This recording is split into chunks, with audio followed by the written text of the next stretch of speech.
Hey, welcome back to the channel. Tomorrow against South Korea will be the first time that Emma Hayes will be prowling the sideline for the U.S. women's national team. Let's talk about it. More specifically, let's talk about the forwards for this group. The first ever roster for Emma Hayes.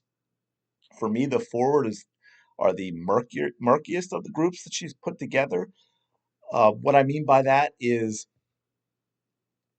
I have no idea what to expect from Emma Hayes. Obviously, it's going to be about what she wants to do, style of play, the tactical aspect of the game that she's looking for, and then of course the chemistry of the group of players that she gets out there. Because what I'm looking at, you've got seven forwards on this team: Crystal Dunn, Katarina Macario, Alex Morgan, Trinity Rodman, Jaden Shaw, Sophia Smith, and Mallory Swanson. And what I mean about murky and I have no idea is you could give me any three players out of that seven, and I'd be like, okay, they could be great or they could not gel well together, and we could have some problems with creating opportunities. But I wouldn't look at any three that you would pick and be like, oh well, that player can't have her out there. She shouldn't be out there. That's why I actually find it pretty interesting, and that's why I want to talk about the forwards in this video. Oh, and also, I mean, it's not like they're the only ones. Lynn Williams is not in camp. Alyssa Thompson is not in camp. So there are a lot of forwards, and it's going to come down to, what does Emma Hayes want tactically? What are we going to get from a group of three in terms of their chemistry together and how they play together? That does make a difference.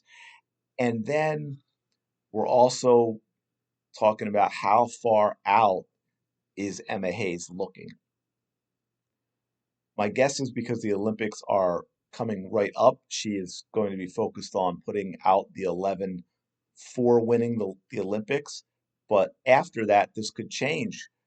What I mean by that is, are players like Dunn and Morgan going to be part of the plans for the future? The World Cup is 3+ years away. Dunn and Morgan aren't getting any younger, right? Are they going to be part of the team for the World Cup? And if not, when does that transition start to happen? And then also even for the Olympics, in terms of who we're picking, we got a couple other things you're going to have. It's a short roster. The Olympics is a short roster. It's a condensed, intense schedule with a roster of 18. So I think most everyone will get a lot of playing time. So you're going to get different looks. And then also, does that mean flexibility matters? As well as how long players can go? Because, Alex Morgan is coming off an injury. She hadn't played in over a month until this camp, I think. Mallory Swanson obviously has been playing, but she's still coming back from an ACL tear. And then you have Crystal Dunn, who can play back line. She can play in the midfield, and she can play as a forward.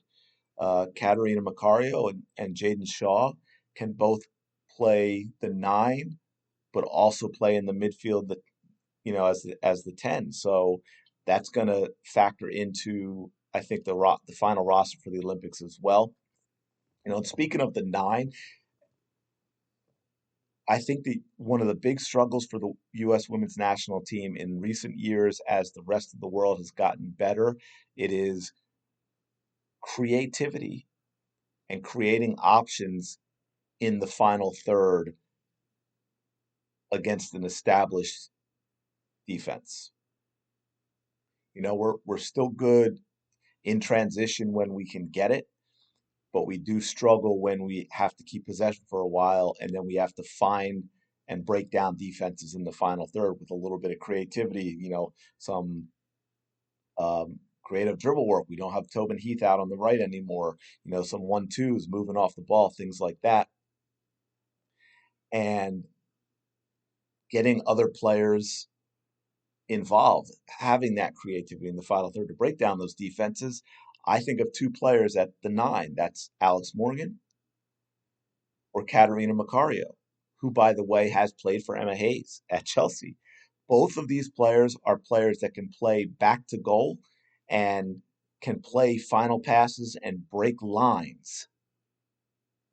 And then the beneficiary of that, of course, is players like Smith and Rodman and Swanson and Dunn playing off of that if they develop that chemistry and understanding when and where to make those runs to receive those types of passes. Now, the one thing Macario has going for that Morgan doesn't is Macario can also be a good attacking mid as a 10. She can be a very effective in that position. That's really important for this team as well. And again, also specifically for the Olympics coming up. We're going to talk about the midfield in a little more detail in another video. Interestingly, also, Jaden Shaw is listed as a forward here, can also play the 10 and be a very good attacking mid. So the forwards are deep. The forwards are deep. It's going to be understanding the style of play that Emma Hayes wants and finding that chemistry and that combination of three players that are the most effective. I think for the Olympics and the roster of 18, I think that gives a little bit of an edge to players like Dunn, Shaw, and Macario. And look, Smith has been sensational in the NWSL, and my guess is that she's going to be starting. She is a more of a straight on attacking nine. She will find spaces between the lines, more in the middle third, to be able to run at defenses with the ball at her feet, something she's very, very good at. She can also drift wide. So if Emma wants the style of player that a Morgan or a Macario can provide in the middle, maybe Smith plays out wide. I don't know. Obviously, I think Rodman's most effective out wide. Mallory Swanson's most effective out wide when you're talking about a 4-3-3. Crystal Dunn's most effective out wide. They bring a lot of similarities in their game. I think this is a good combination of skilled players and speed players. And I'm not even saying the speed players aren't skilled, but they're more effective when they can get into space. When we can get someone like Sophia Smith into space, running at a back line with the ball, or getting the ball played, over the top out wide on the right for Trinity Rodman to run down and get her into space and allow players like Macario and Morgan to have their back to the goal to receive passes and to be a little creative in how they find teammates and break down defenses that way. I'm gonna leave it there for now. I really do appreciate you listening. If you are enjoying this, please smash the like button, maybe subscribe to the channel. Comment down below. What do you think about the forward situation? Who are the forwards you think should be playing? What combination of three do you think will work the best? Let me know. And hey, don't forget to watch the game tomorrow. First game of the Emma Hayes era. It's going to be interesting to see who comes out there in the 11, what the types of subs will be. Will players like Dunn and Morgan be super subs? That's another option too. Will be, hey, this isn't working well. We need to get, make a change, get a Dunn in there or a Morgan in there, play a little differently and see how that goes. But thanks again for listening. I will talk to you in the next video.